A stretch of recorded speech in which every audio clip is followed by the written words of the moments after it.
Wonder of the Wasteland by Zane Grey, Chapter 27, Part 4. Adam's happiness was so acute it seemed painful. But was his feeling all happiness? What had Jeannie's quick look meant, the intense, soul-searching flash she gave him when Mrs. Blair had said it was all settled? Jeannie's desert eyes saw separation from the man who had been savior, father, and brother. One flash of eyes, and then she was again lost in this immense and heart-numbing idea of a home. Adam saw Eugene look at her as his mother enfolded her, and Adam's heart suddenly lifted to exultation. Youth to youth, the wonderful, the calling, the divine. The lad's look was soulful, absorbing, and full of strange, deep melancholy, full of dreamy, distant, unconscious enchantment. What had seemed mysterious was now as clear as the sunlight. By some happy chance of life, the homeless Jeannie had been guided to a good woman and a noble lad.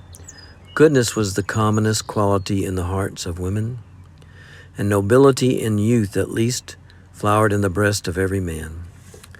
And while Eugene thus gazed at Jeannie, she lifted her eyelids so heavy with their dreams and met his gaze.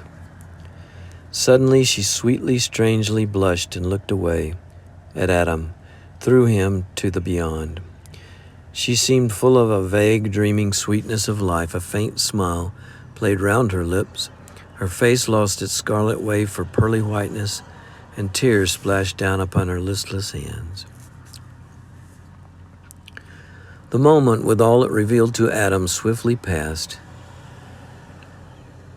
"Jean, take her and show her the horses," said Miss Blair. "She said she loved horses. Show her all around. We'll let the work go by today." Mrs. Blair talked a while with Adam, asking to know more about Jeannie and confiding her own practical plans. Then she bustled off to look after the children who had been forgotten. Adam was left to the happiest and most grateful reflections of his life. Much good must come for him, for his lonely hours, when once more the wastelands claimed him.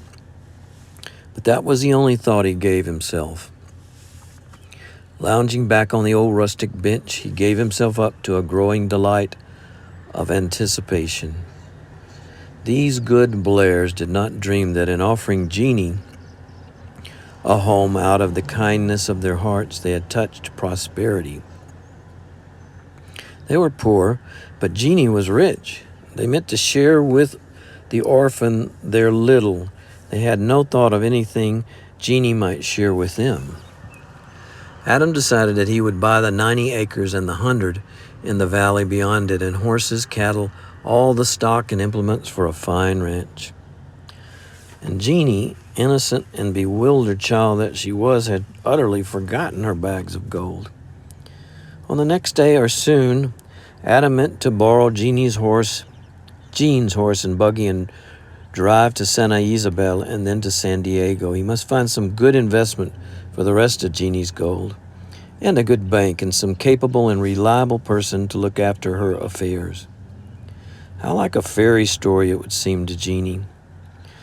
What amazement and delight it would occasion Mrs. Blair. And as for the lad, no gold could enhance Jeannie's charm for him. Jean would love Jeannie. Adam had seen it written in their unconscious eyes.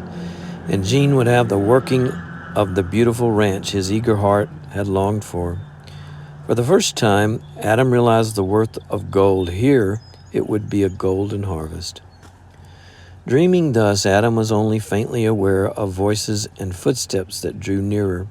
And suddenly he seemed transfixed and thrilling, his gaze on a face he knew, the face on the miniature he carried, the lovely face of Ruth Veary. End of chapter 27.